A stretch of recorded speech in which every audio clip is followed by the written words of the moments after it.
जायसवाल आप सभी का हार्दिक स्वागत करता हूं अपने YouTube चैनल जीएस क्रांति विद विशाल में। अब तक हम लोगों ने अमेरिकी क्रांति पढ़ रहे हैं और अमेरिकी क्रांति के बाद हम अमेरिकी गृह युद्ध आज पढ़ने जा रहे हैं। अमेरिकी गृह युद्ध में के बारे में, उसके प्रभाव, उसके कारण, उसके क्या क्या मुद्दे थे, उसका क्या प्रभाव पड़ा, अब्राहम लिंकन उसमें क्या भूमिका निभाए, इन सारे मुद्दों को हम देखते हुए एक एक करके हम उसका विशेष रूप से अध्ययन करने वाले हैं। और हम उस पर इसके बाद इसके से रिलेटेड जो भी क्वेश्चन होगा उसको भी मैं कोशिश करूँगा इस वीडियो में कवर करने के लिए। हो सकता है ये मेरा अंतिम वीडियो हो अमेरिकी क्रांति के रिलेटेड, अमेरिकी क्रांति का ये अंतिम वीडियो हो और हो सकता है अगर कुछ चीज़ें बाकी रहेंगी मैं अपने नेक्स्ट वीडियो में भी थोड़ा सा उसके पे संक्षेप में ही बताकर आगे इसके बाद फ्रांस की क्रांति पढ़ने वाले हैं।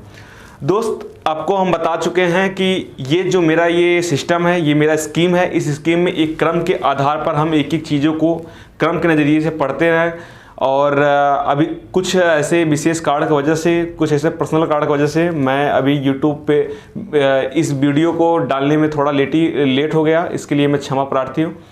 और अब हम लोग जो पढ़ने जा रहे हैं अमेरिकी क्रांति के बाद हम लोग अमेरिकी गृह युद्ध पढ़ने जा रहे हैं। हम इसमें क्या क्या मुद्दे हैं, इन सारे मुद्दों पर नज़र डालेंगे और ये भी देखेंगे। आपको मैंने कई बार ये बता भी चुका है, बोलता रहता हूँ हर समय कि बहुत सारी ऐसी विध्वंसात्मक घटनाएं होती हैं जो कभी कभी एक पॉजिटिव रचनात्मक परिणाम हमें देती हैं। उन्हीं घटनाओं में से एक अमेरिकी गृह युद्ध जो था, एक प्रमुख घटना थी जो अमेरिका के लिए घातक कम फ़ायदा ज़्यादा सिद्ध हुई। अगर आज अमेरिका संयुक्त राज्य अमेरिका के रूप में निर्धारित हुआ है, संयुक्त राज्य अमेरिका बना है, तो उसका और इतना बड़ा विशाल आर्थिक व्यवस्था का निर्माण हुआ है, एक अच्छे संसाधन के रूप में विश्व में प्रख्यात है, तो उसका कहीं न कहीं एक कारण जो है ये हमें मिलता है अमेरिकी गृह युद्ध से। अमेरिकी गृह युद्ध ना अमेरिका में एक रचनात्मक परिवर्तन ला देती है। हम आपको क्रम से बताएंगे एक एक करके। हम आज अमेरिकी गृह युद्ध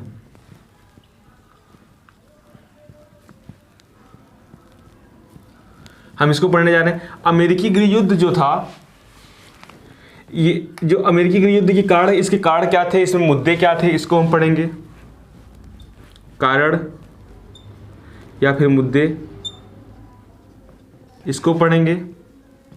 अब्राहम लिंकन के बारे में पढ़ेंगे। आप लोगों ने बचपन से अब्राहम लिंकन के बारे में सुनते आए होंगे, अब्राहम लिंकन के बारे में पढ़ेंगे और इसके साथ साथ इसका अमेरिकी गृह युद्ध का परिणाम देखेंगे। हमारा वैसे हम बहुत सारे मुद्दों को देखने वाले हैं, लेकिन ये मेरा इर्द गिर्द आपको हम इन्हीं 3 पार्ट के अंतर्गत हम अमेरिकी गृह युद्ध को एक विस्तार पूर्वक अच्छे से समझेंगे भी, लिखेंगे भी, और जो भी क्वेश्चन होंगे, जो भी इससे विशेष क्वेश्चन होंगे उसको भी हम टैकल करने की कोशिश भी करते रहेंगे। दोस्त, अमेरिकी गृह युद्ध में आखिर मुद्दे क्या थे? इसमें सबसे इंपॉर्टेंट जो मुद्दा था वो आर्थिक सामाजिक विषमता था। पहला मुद्दा जो था आर्थिक सामाजिक विषमता। आपको दोस्त बता दें कि अमेरिकी जो गृह युद्ध हुआ था, आपको ये पहले भी बता चुके हैं, जो अमेरिका था, जो क्रांति हुआ था, ये इतना बड़ा अमेरिका नहीं था। ये जो इन 13 राज्य थे, इन 13 राज्य में उत्तर और दक्षिण, यहां पर 13 राज्य थे सारे। इन जो 13 राज्यों में ये उत्तर का जो राज्य था, उत्तर के जो जितने भी राज्य थे और दक्षिण के राज्यों में, इन राज्यों में आर्थिक और सामाजिक रूप से विशेष रूप से बहुत विषमता हुआ करता था। ये जो उत्तर के राज्य हैं इनका औद्योगिकरण हो गया था। यहाँ पर दास नहीं, यहाँ पर श्रम के जरिए काम होता था, वेतन दिया जाता था। इनकी रेलवे पटरियाँ, सड़कें, संसाधन संपन्न राज्य हुआ करते थे। ये इतने संपन्न थे। और वहीं पर दूसरी जगह ये दक्षिण के राज्य थे, ये पिछड़े हुए राज्य थे। यहाँ पर कृषि कार्य को ज़्यादा महत्व दिया जाता था और कृषि कार्य को बागान, गन्ना, इन सारी चीज़ों के उत्पादन के लिए इनको दासों की ज़रूरत होती थी। समझ रहे हैं ना, इनको दासों की जरूरत होती थी, लेकिन ये दास व्यवस्था को बनाए रखना चाहते थे। और ये जो थे उत्तर के राज्य थे, ये दास व्यवस्था को, दास का उन्मूलन करना चाहते थे, क्योंकि ये सोचते थे कि जब आज इतना सब कुछ परिवर्तन हो गया है तो दास व्यवस्था क्यों रहे।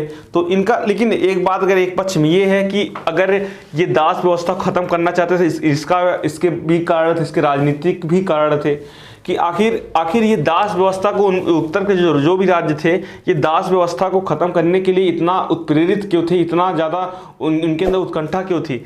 देखो दोस्त, इसमें थी सबसे बड़ा कारण था राजनीतिक कारण, हम मानते हैं, क्योंकि आपको बता दें कि उस समय जो कारण था राजनीतिक कारण में, कि अगर एक संयुक्त राज्य अमेरिका का व्यवस्था हुआ था, आपको सबसे पहले जब अमेरिकी व्यवस्था का निर्माण हुआ था उस समय था कि जो राज्य था, जो संघ था, जो संघ का निर्माण हुआ था, अविभाज्य संघ का, अविभाज्य, उसमें ये व्यवस्था थी, अविभाज्य संघ का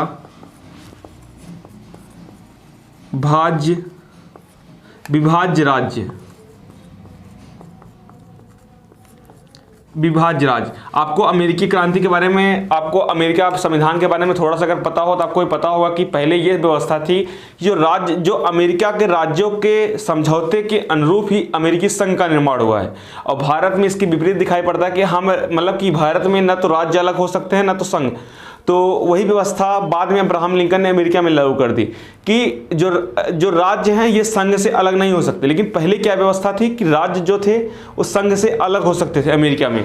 तो इन्हीं कारणों से ये व्यवस्था थी। जब इन्होंने देखा कि यहाँ पर विषमता है, यहाँ पर चीज़ें अलग अलग हैं, तो जो इस संघ का निर्माण करने के लिए, इस संघ को बनाने के लिए उस समय क्या हुआ, पश्चिम की तरफ जो ये सारे राज्य हैं पश्चिम की तरफ विस्तारवादी नीति अपना रहे। ये पश्चिम है, ये पूरब है, तो इधर ये विस्तार कर रहे थे। लेकिन जो विस्तार करेंगे, ये जो इस राज्य का निर्माण होगा, उस राज्य के जो प्रतिनिधि होंगे, उस राज्य के प्रतिनिधि होंगे जो संघ में उनकी सीटें आवंटित होंगी, तो वो किस आधार पर होंगी, किस आधार पर होंगी। क्योंकि अगर उस समय दास जरूर थे, लेकिन दास का वोटों की गिनती होती थी, दासों की संख्या गिनती होती थी। तो ये उत्तर राज्य सोचते थे कि अगर हम दासों को स्वतंत्र नहीं करेंगे, तो जो दक्षिण के राज्य हैं इनके यहाँ दासों की संख्या बहुत ज़्यादा है।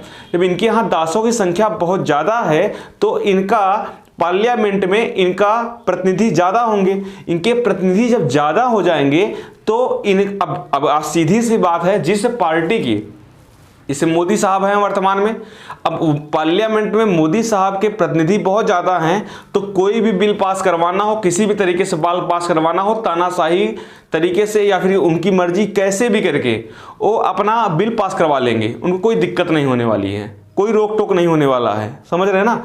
चाहे तो वही बात यहाँ पर भी है, वही बात। अब ये मेरी दक्षिण के राज्य सोच रहे हैं कि दास व्यवस्था को नहीं खत्म किया जाएगा, और उत्तर राज्य सोच रहे हैं कि उत्तर के राज्य सोच रहे हैं कि दास व्यवस्था को नहीं खत्म किया जाएगा तो इनके यहाँ दास जो ज़्यादा है, इनकी संख्या ज़्यादा है, तो ये प्रतिनिधि के रूप में ज़्यादा से ज़्यादा दक्षिण के राज्य वो पार्लियामेंट में पहुँचेंगे, तो जो नीतियाँ बनेंगी ये दक्षिण के राज्यों के अनुरूप बनेंगी। ये उत्तर के राज्य को जो औद्योगिक संरक्षण प्राप्त हुआ करता था, जो उनको बहुत सारी रियायतें मिलती थी, बहुत सारी व्यवस्थाएं मिलती थी, इन सारी व्यवस्थाओं का उपभोग उत्तर के राज्य नहीं कर पाएंगे। इसके कारण इन दोनों में बहुत मतभेद था। तो इसमें ये प्रमुख मुद्दा था, आर्थिक सामाजिक विषमता था। आर्थिक सामाजिक उत्तर दक्षिण राज्य को दक्षिण राज्य उत्तर राज्य लगता था कि जो भी सरकारें बनती हैं, जो भी व्यवस्थाएं हैं, वो उत्तर के राज्यों के हितों के अनुरूप होती हैं। तो इनके बीच जो विषमता थी, सामाजिक विषमता थी, श्वेत अश्वेत की विषमता थी, आर्थिक रूप से पिछड़ेपन की व्यवस्था थी, ये आज़ादी के बाद, मतलब अमेरिकी क्रांति के बाद भी ये चीज़ें बनी रही। तो अब ये चाहते थे कि दास व्यवस्था का उन्मूलन हो जाए, और ये नहीं चाहते थे, तो ये इसका प्रॉब्लम यहाँ से क्रिएट हो जाता है। तो मतलब कि आपको अगर आप बताना चाहें तो इसमें एक पहला मुद्दा था आर्थिक सामाजिक विषमता, और दूसरा मुद्दा था उद्योगों का संरक्षण।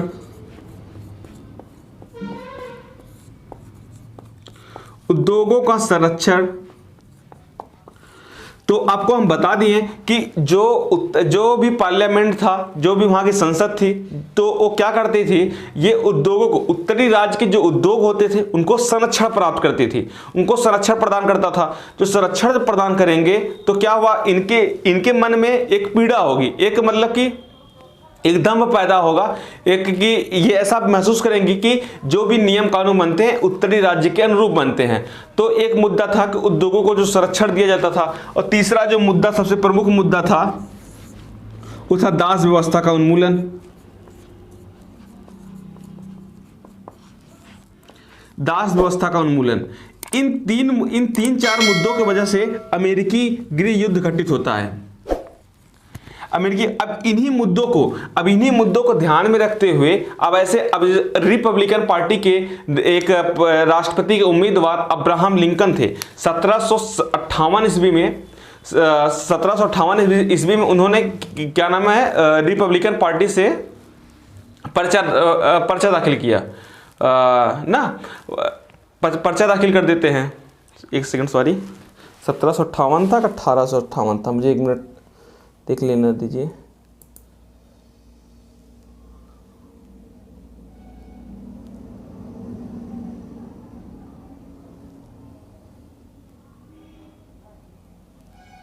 हाँ, तो जो अब्राहम लिंकन है, अब इनकी भूमिका यहां बन जाती है। अब्राहम लिंकन आखिर क्या होता है, तो अब्राहम लिंकन जो थे 1858 ईस्वी में रिपब्लिकन पार्टी से अपना चुनावी मतलब राष्ट्रपति उम्मीदवार के लिए चुनावी पर्चा डालते हैं, और उन्होंने एक नारा दे दिया। उन्होंने अपने मतलब जो चुनाव लड़ते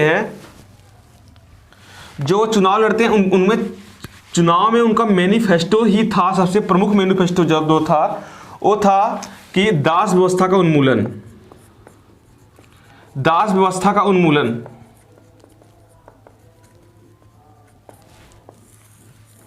दास व्यवस्था का उन्मूलन। तो उन्होंने ये इसको नारा दे दिया कि दास व्यवस्था का उन्मूलन के जरिए ही क्या नाम है इसका कुछ होने वाला है।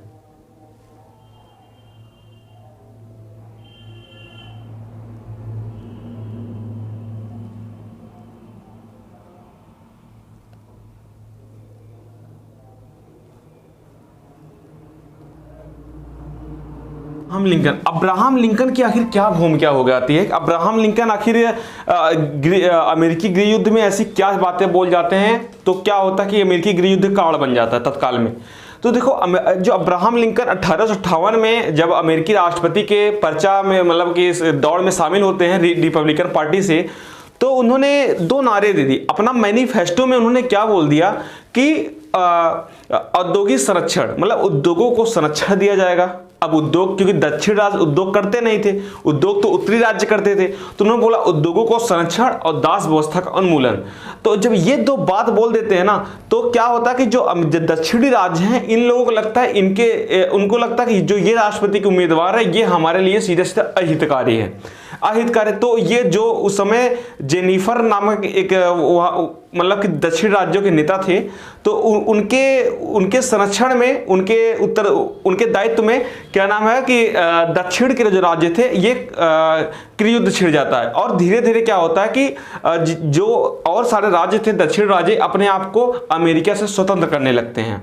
कि बोलते हैं कि इसे आपको मैंने बता दिया कि पहले क्या नियम था कि अमेरिका जो था, अमेरिका अविभाज्य संघ का विभाज्य राज्य हुआ करता था, कि राज्य जो है संघ से अलग हो सकते थे। अब अब्राहम लिंकन की यहां पर महत्वपूर्ण भूमिका हो जाती है। अब्राहम लिंकन ऐसे बहुत सारे नारे देते हैं, वो बोलते हैं कि बटा हुआ घर और कभी खड़ा नहीं हो सकता, मतलब कि अगर वो बोलते हैं कि अगर दास व्यवस्था सही है तो कुछ भी गलत हो ही नहीं सकता, मतलब कि उन्होंने दास व्यवस्था को बहुत गहरी गहरी चोटें दी। तो वो दास व्यवस्था के एकदम विपरीत थे। तो उनको लगता था, अब दक्षिण राज्यों को लगा कि ये कहीं ना कहीं दिक्कत हो जाएगी। तो 1860 ईस्वी में इनके अब्राहम लिंकन के शपथ लेने से पूर्व ही ये अमेरिकी गृह युद्ध छिड़ जाता है और बहुत सारे राज्य अपना अपना स्वतंत्र होने लगते हैं। लेकिन यहाँ पर अब्राहम लिंकन की महत्वपूर्ण भूमिका बन जाती है।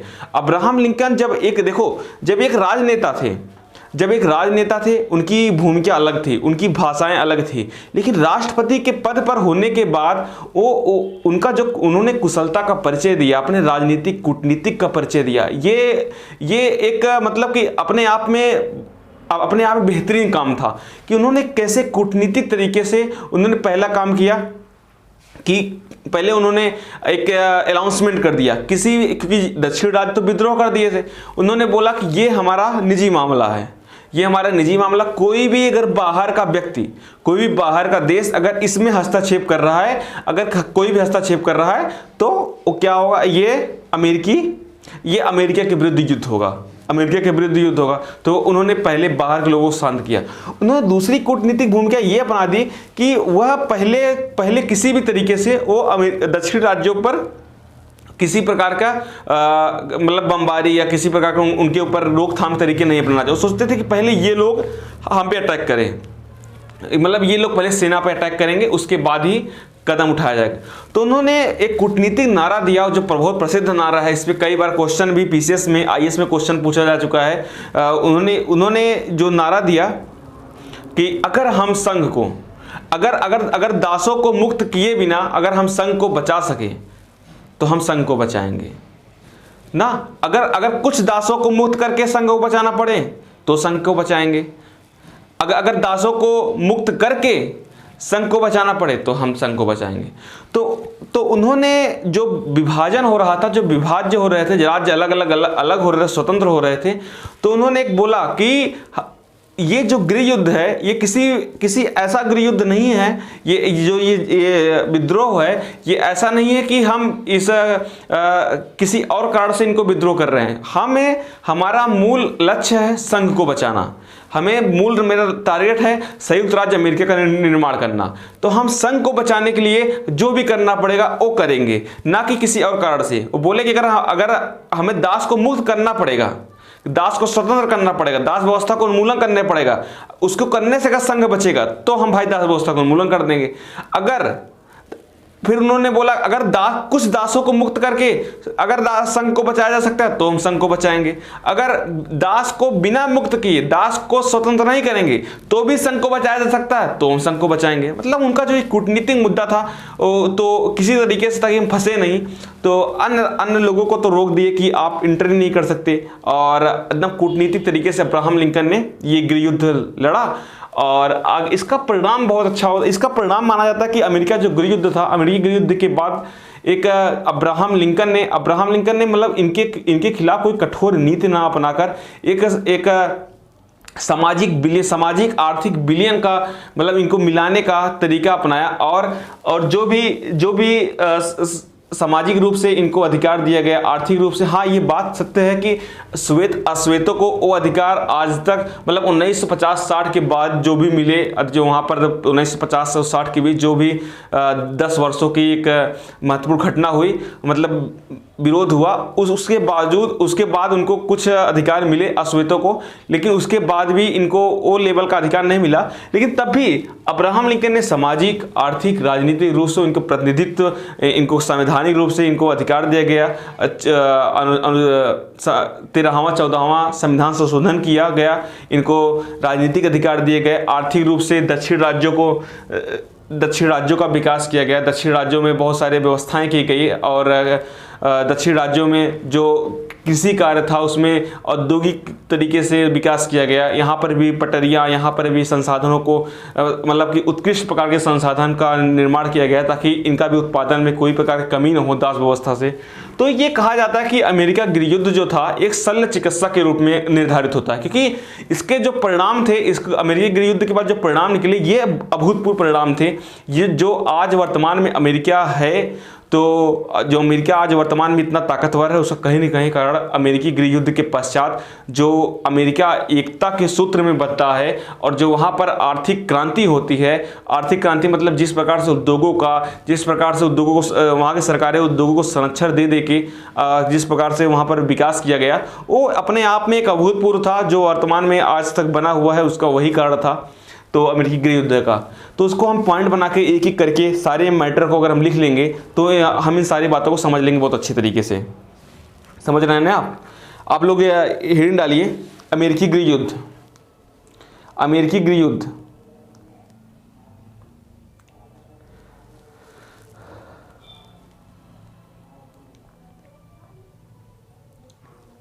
अमेरिकी गृह युद्ध, अमेरिकी गृह युद्ध में नीचे लिखिए कारण, इसके कारण क्या थे। पहला हिंट डालिए, आर्थिक सामाजिक विषमता, आर्थिक सामाजिक विषमता लिखिए।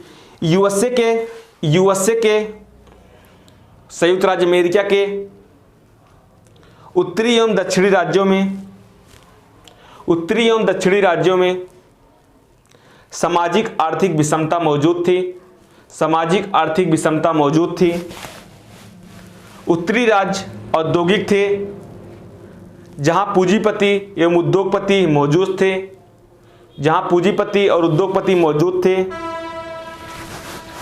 जहां परिवहन एवं यातायात के साधन मौजूद थे,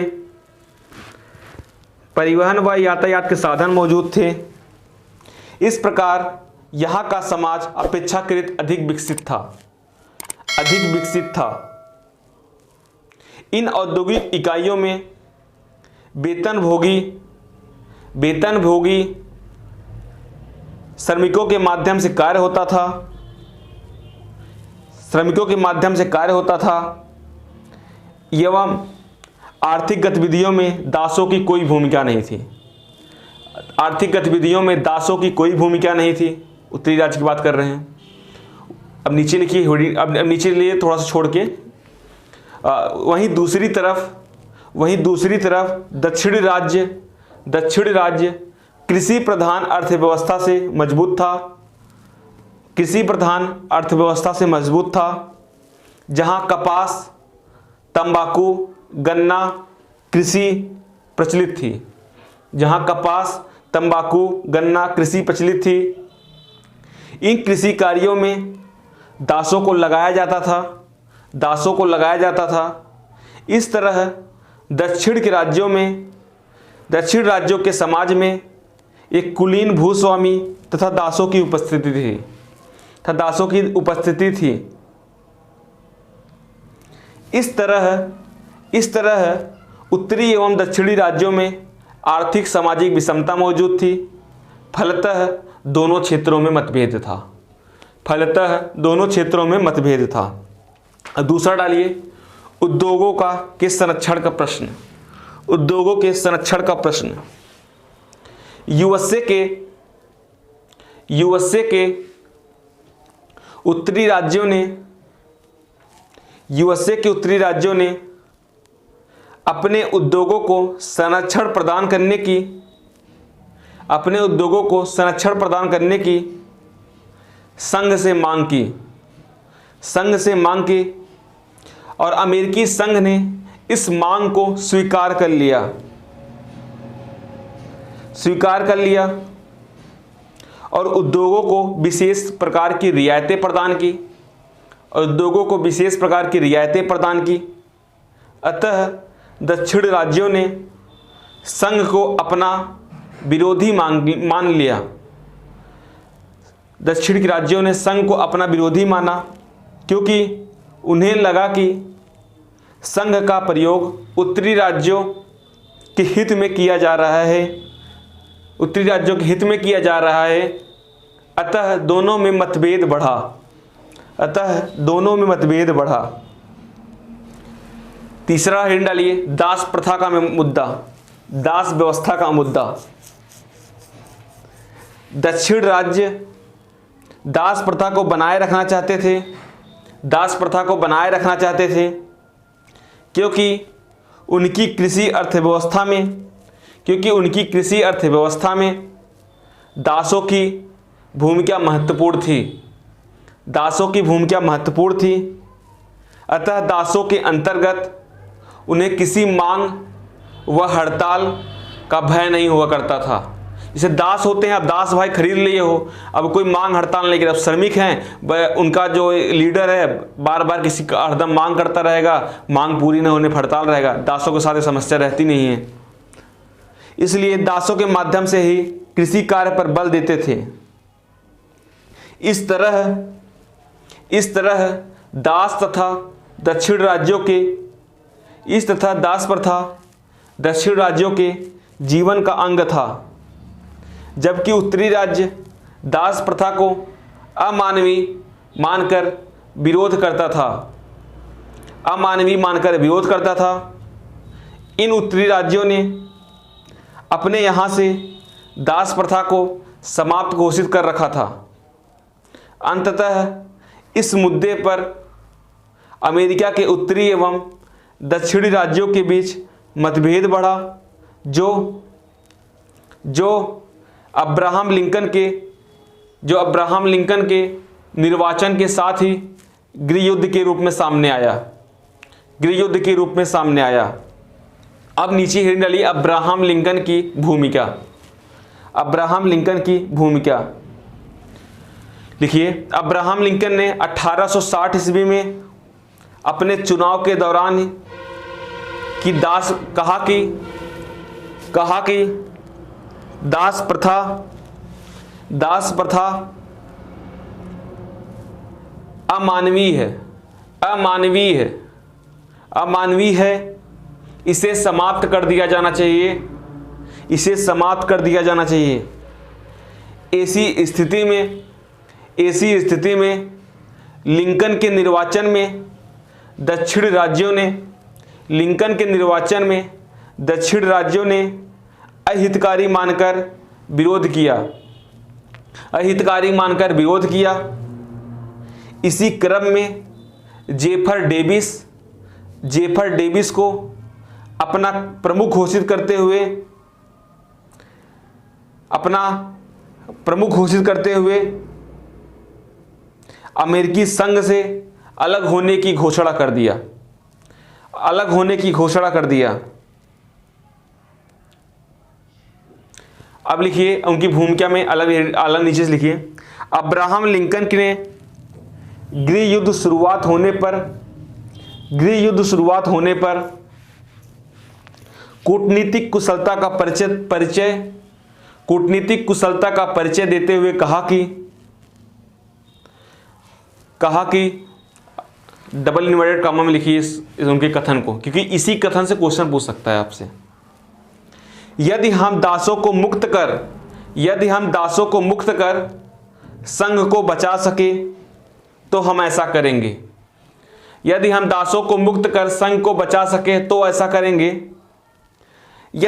को बिना मुक्त किए संघ को बचा सके तो हम ऐसा करेंगे। यदि दासों को बिना मुक्त किए संघ को बचा सके तो ऐसा करेंगे, और कुछ दासों को मुक्त करके संघ को बचा सके तो ऐसा करेंगे। इस प्रकार अब्राहम लिंकन ने संघ को बचाना ही मुख्य लक्ष्य घोषित किया। अब्राहम लिंकन ने घोषित किया कि अमेरिका संघ अखंडनीय है और किसी भी राज्य को अलग होने की अधिकार नहीं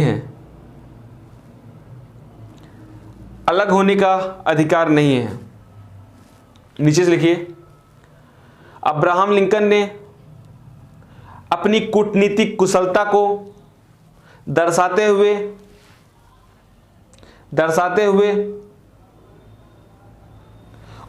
दक्षिणी राज्यों को विदेशी सहायता लेने का अवसर ही नहीं दिया। उसने विदेशी हस्तक्षेप को अमेरिका के विरुद्ध युद्ध का आगाज बताया।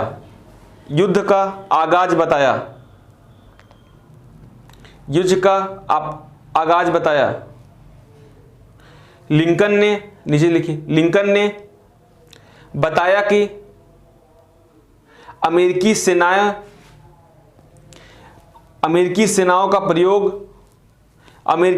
का प्रयोग संघ की अखंडता सुनिश्चित करने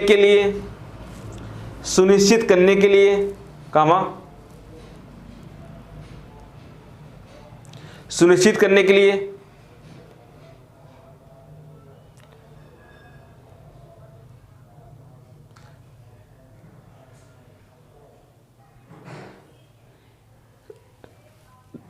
संघ की अखंडता सुनिश्चित करने के लिए कामा इसी दौरान लिंकन ने दास प्रथा को समाप्त करने की घोषणा किया।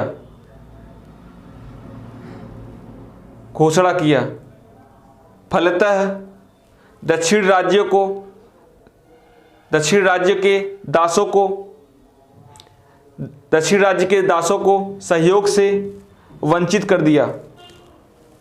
दक्षिण राज्यों को दासों के सहयोग से वंचित कर दिया।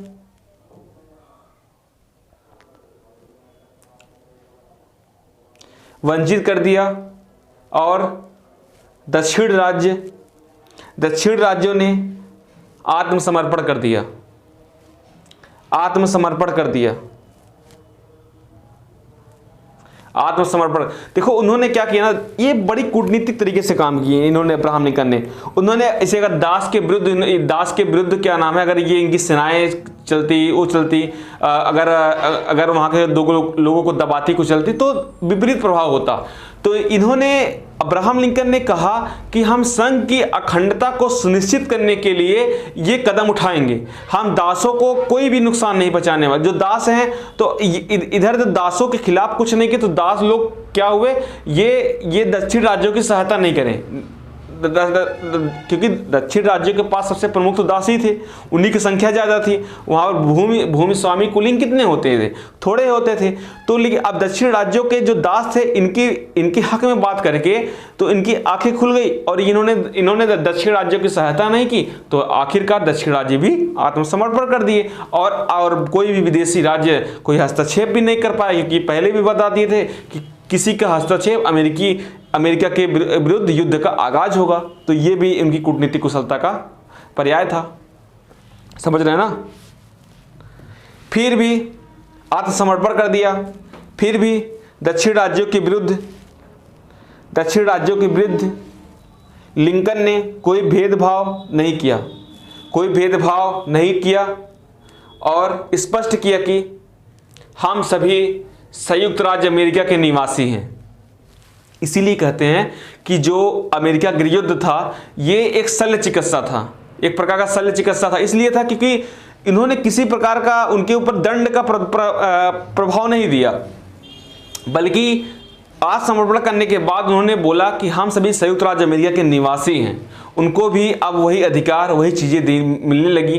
तो वो जो समस्या थी वो सॉल्व हो गई सीधा। अब नीचे से लिखिए, इस प्रकार लिंकन ने निर्वाचन के निर्वाचन से जहां गृह युद्ध आरंभ हुआ था, वहीं उसने अपनी कुशलता से इस गृह युद्ध को समाप्त भी किया और अमेरिकी संघ की अखंडता को बनाए रखा। इस तरह एक वास्तविक संयुक्त राज्य अमेरिका सामने आया। अब तीसरी हेडिंग डालिए परिणाम। इसके परिणाम क्या क्या थे, किन किन क्षेत्रों में, इसको देख लेते हैं। पहला परिणाम लिखियो हेडिंग डाल के, राजनीतिक सामाजिक परिणाम क्या निकले। राजनीतिक सामाजिक परिणाम, अमेरिकी गृह युद्ध के पश्चात एक मजबूत राजनीतिक संरचना का निर्माण हुआ, क्योंकि अब संयुक्त राज्य अमेरिका की उत्तरी एवं दक्षिणी राज्यों की विषमता समाप्त हुई और वास्तविक संयुक्त राज्य अमेरिका सामने आया। नीचे से लिखिए, अमेरिकी राजनीतिक संरचना के संदर्भ में अब यह स्पष्ट कर दिया गया किसी भी राज्य को अमेरिकी संघ से अलग होने का अधिकार नहीं है। इस तरह अमेरिका की अखंडता सुनिश्चित हुई। नीचे से लिखिए, सुनिश्चित हुई तथा अमेरिका में दास प्रथा की समाप्ति हुई। दासों को मताधिकार मिला। जहां अधिकारों को लेकर अमेरिका में मताधिकार मिला, और वहीं दूसरी तरफ एक नकारात्मक प्रवृत्ति भी सामने आई, जहां अधिकारों को लेकर अमेरिका में श्वेत अश्वेत संघर्ष शुरू हो गया। श्वेत अश्वेत संघर्ष शुरू हो गया।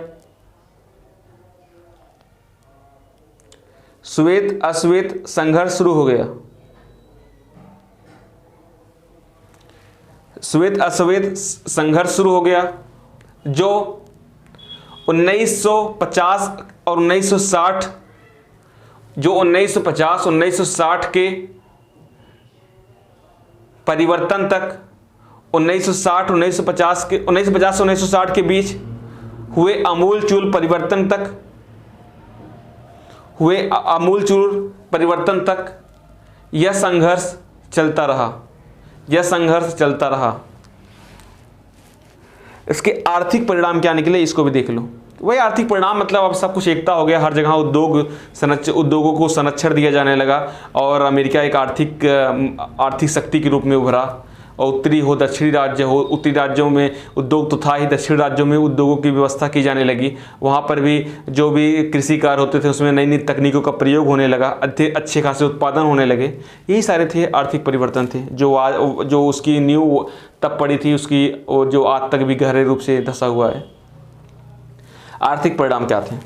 युद्ध के पश्चात अमेरिका में एक मजबूत आर्थिक संरचना का निर्माण हुआ, जिसे अमेरिका की दूसरी क्रांति के नाम से जाना जाता है।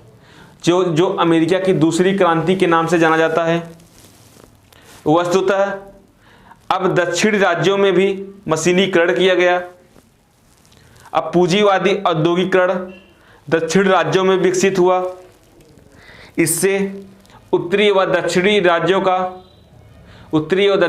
का एकीकरण हुआ। दूसरा पॉइंट, अमेरिका में राष्ट्रीय बैंकिंग अधिनियम पारित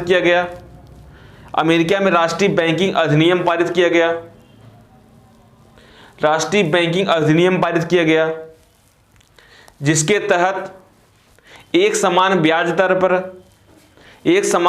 दर व मौद्रिक नीति लागू की गई।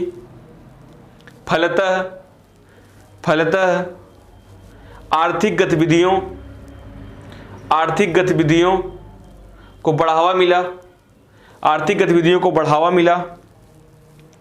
इसी प्रकार संचार सुविधाओं का विकास हुआ। रेलवे का विकास हुआ। तीसरा पॉइंट लिखिए, कृषि क्षेत्र का व्यापक मशीनीकरण हुआ। फलतः उत्पादन में वृद्धि हुआ, और दासों की जगह वेतनभोगी श्रमिकों ने ले लिया। पॉइंट नंबर 4 डालो। अमेरिका में आर्थिक गतिविधियों के तहत विलयन व समेकन की नीति अपनाई गई, जिसके तहत अनेक छोटी बड़ी कंपनियां मिलाकर एक बड़ी कंपनी का निर्माण हुआ।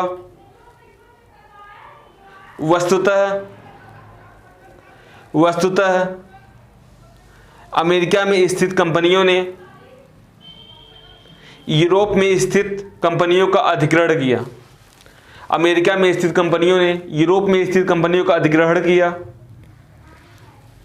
इसी क्रम में यूरोप में स्थित 200 स्टील कंपनियों को अधिग्रहण कर एक संयुक्त अमेरिकी स्टील कंपनी का गठन हुआ।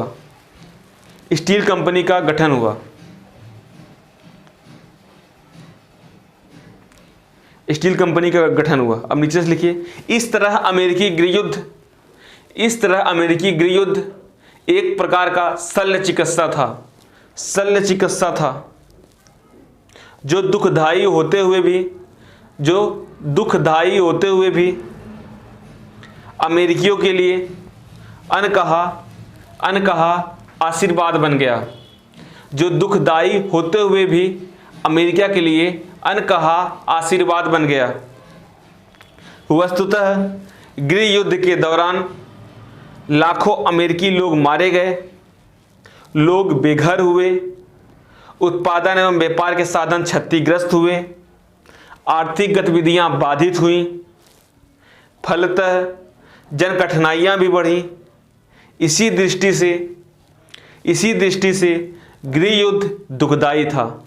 इस दृष्टि से गृह युद्ध दुखदायी था, किंतु गृह युद्ध के पश्चात अमेरिका में हुए आमूलचूल आर्थिक, सामाजिक, राजनीतिक परिवर्तन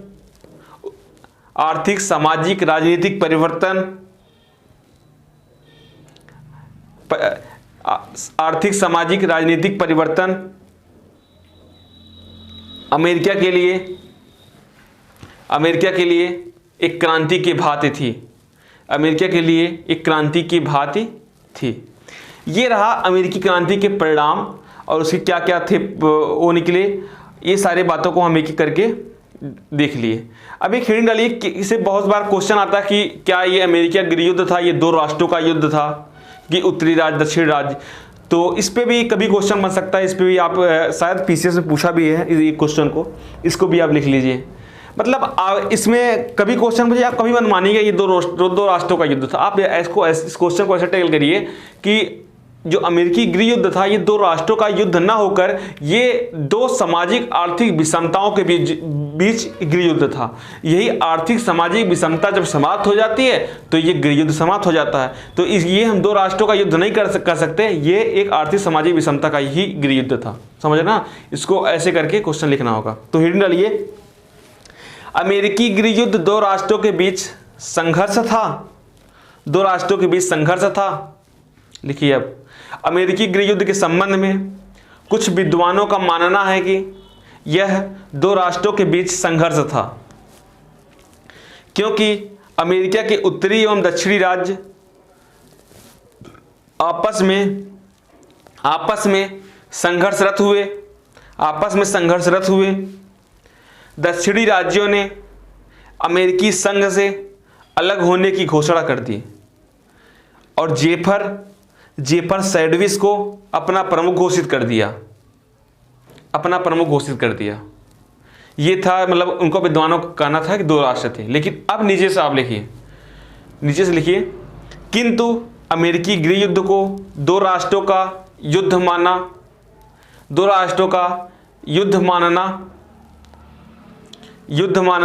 तार्किक प्रतीत नहीं होता है। वस्तुतः अमेरिका के उत्तरी एवं दक्षिणी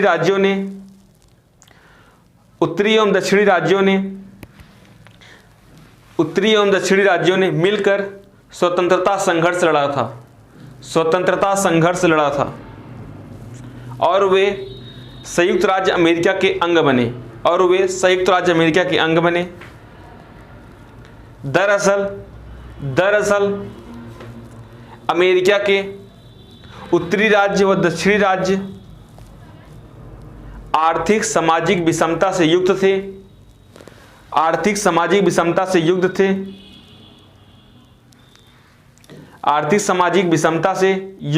थे, जहां उत्तरी राज्य औद्योगिक व अपेक्षाकृत विकसित था।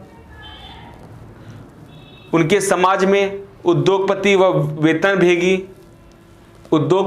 वेतनभोगी श्रमिक मजदूर उपस्थित थे।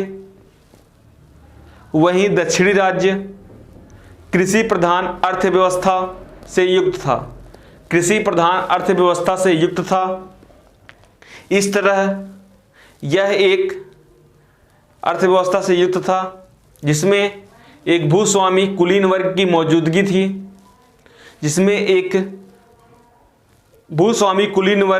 दास वर्ग की मौजूदगी थी।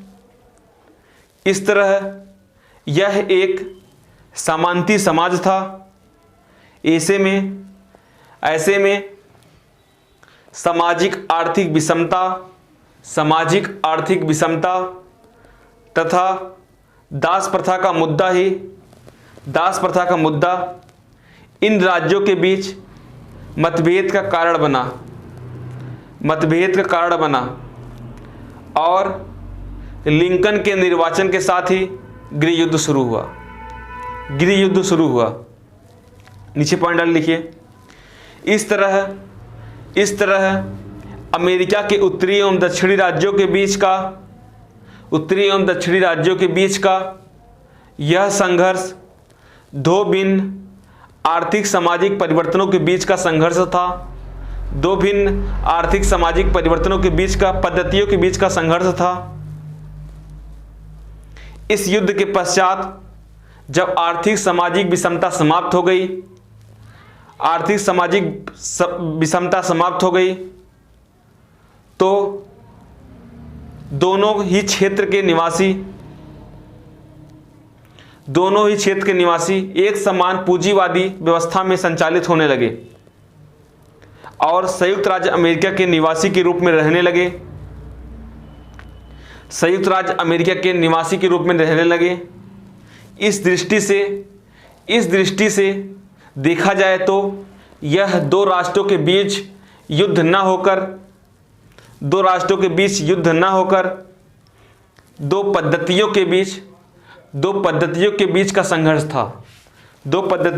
का संघर्ष था। ये रहा दोस्तों अमेरिका गृह युद्ध। अब देख लेते हैं कुछ क्वेश्चन अगर अमेरिकी क्रांति से रिलेटेड कुछ बचे हों तो उस पर भी हम डिस्कस कर लेते हैं। देखते हैं प्रीवियस ईयर क्वेश्चन में अगर कुछ बचा हो तो। प्रीवियस ईयर क्वेश्चन में भी आपको देखना होगा कि क्या अगर कुछ पूछा है पुराने ईयर में पूरे।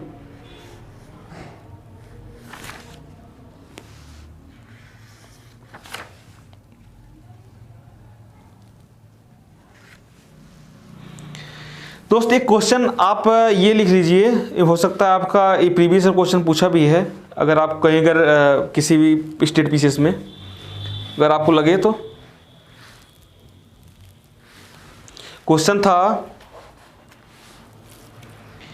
यह कहना कहां तक उचित है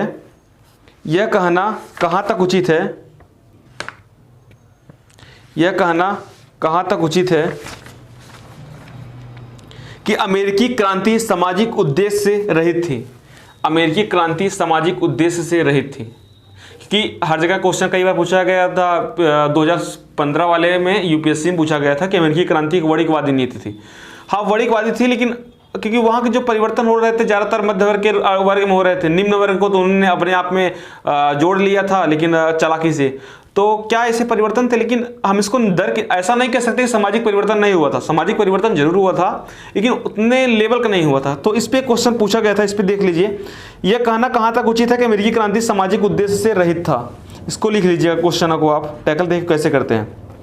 हम अमेरिकी क्रांति लिखिए, इसको नीचे लिखिए। हम अमेरिकी क्रांति के स्वरूप को हम अमेरिकी क्रांति के स्वरूप पर गहनता से विचार करते हैं तो फिर हमें यह ज्ञात होता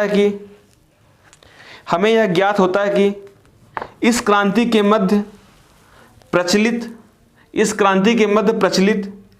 आर्थिक सामाजिक ढांचे में उतना अधिक परिवर्तन नहीं हुआ जितना हम फ्रांस के मध्य में देखते हैं। आपको हम पहले बता चुके हैं कि फ्रांस की क्रांति में निम्न वर्ग की भूमिका बहुत ज़्यादा थी।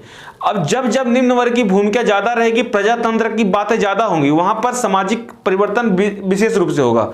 जहाँ पर निम्न वर्ग की भूमिका कम होगी तो वहाँ पर सामाजिक परिवर्तन उस लेवल का नहीं होगा जरूर, लेकिन कम होगा। तो जो मध्य वर्ग है वो अपने अनुसार ही वो परिवर्तन को ढालेगा। तो इसी आधार पर कहा था फ्रांस की क्रांति में जो परिवर्तन दिखता है वो अमेरिकी क्रांति में नहीं। ये आपको हम पहले भी बता चुके हैं। उन्हीं बातों का शब्दों में आप लिखना चाहते लिख लीजिए इसको। जितना हम फ्रांस की क्रांति के मध्य देखते हैं, फिर भी यह मानना उचित नहीं है कि यह क्रांति सामाजिक उद्देश्य से रहित थी, क्योंकि इस क्रांति ने अमेरिका को स्वतंत्रता दिलाने के साथ साथ के साथ साथ प्रचलित आर्थिक सामाजिक ढांचे में भी परिवर्तन लाया था। आर्थिक सामाजिक ढांचे में परिवर्तन लाया था। आर्थिक क्षेत्र में इस क्रांति ने वणिकवाद को अस्वीकृत कर मुक्त अर्थव्यवस्था की नीति को प्रोत्साहन दिया, आपको बता चुके हैं। उसी प्रकार इस क्रांति के पश्चात संयुक्त राज्य अमेरिका में एक लिखित संविधान भी अस्तित्व में आया था। एक गणतंत्र की स्थापना हुई, लोगों को मताधिकार मिले। पहली बार इस संविधान में मौलिक अधिकारों का प्रावधान लाया गया तथा अंतःकरण की स्वतंत्रता को स्वीकृति करने वाला अमेरिका पहला देश बन गया तथा अमेरिका में विधि का शासन भी लागू हुआ। ये थी अमेरिकी क्रांति की मतलब और जो अन्य पहलू थे। लेकिन अगर हम कहें कि अमेरिकी क्रांति में सामाजिक कोई परिवर्तन नहीं है तो ये गलत बात है। इस पर क्या क्या परिवर्तन हुए संक्षेप में लिख लीजिए इसको भी। महिलाओं के कुछ अधिकारों को स्वीकृति मिली, पति की अनुपस्थिति में उन्हें संपत्ति का अधिकार मिला, सब बता चुके हैं सब भाई। पुत्रों के साथ साथ पुत्रियों को भी संपत्ति में हिस्सा मिला। हालांकि यह सही है कि इस क्रांति के बावजूद भी दास व्यवस्था को समाप्त नहीं किया गया और न ही तात्कालिक रूप से दासों को अधिकार मिले, किंतु यह भी सही है कि दास व्यवस्था के प्रति एक आलोचनात्मक दृष्टि उत्पन्न हुई और एक ऐसे मानसिक वातावरण का निर्माण होने लगा जिसके परिणाम स्वरूप आगे संयुक्त राज्य अमेरिका में दास व्यवस्था का उन्मूलन संभव हुआ। उपयुक्त तथ्यों के आधार पर हम ऐसा कह सकते हैं कि अमेरिकी क्रांति ने अमेरिका को राजनीतिक स्वतंत्रता दिलाने के साथ साथ आर्थिक सामाजिक ढांचे में भी यथासंभव परिवर्तन लाया। ये दोस्तों ये था अमेरिकी क्रांति हम लोगों ने पढ़ लिया। अब हमारा नेक्स्ट जो होगा, नेक्स्ट हम देखते हैं कि कुछ और बचा हो, इसके कोई अगर क्वेश्चन बन सकता है यहाँ से तो इस पर भी एक नज़र डाल लेते हैं, कहीं से अगर बने तो आपको हम बता दें। हाँ दोस्तों ये हो गया अमेरिकी क्रांति हम लोगों ने पढ़ लिया, अमेरिका गृहयुद्ध पढ़ लिया, कैसे कैसे परिवर्तन हुए। अब उन सारे परिवर्तनों को अब हम आगे कैसे होगा, अब मेरे स्कीम में अब मेरा जो अगला चरण होगा अमेरिकी क्रांति से किस प्रकार से फ्रांस की क्रांति ज्वाइन होगी, हम इसको देखने वाले हैं। अब हमारे नेक्स्ट वीडियो में फ्रांस की क्रांति को बेहतरीन तरीके से एक सूक्ष्म स्तर से लेकर हाई लेवल तक किसी भी एग्जाम में, किसी भी स्टेट पीसीएस में लिखने से आप कोई भी दिक्कत समस्या नहीं होने वाली है किसी भी प्रकार का। दोस्तों बस आप मेरे यूट्यूब चैनल जीएस क्रांति विद विशाल को सब्सक्राइब कीजिए और बेल आइकन का बटन दबाइए ताकि मेरे द्वारा पढ़ाए गए, मेरे द्वारा डाले गए वीडियो आपको जल्द से जल्द पहले नोटिफिकेशन मिले। तो that's all, thank you very much.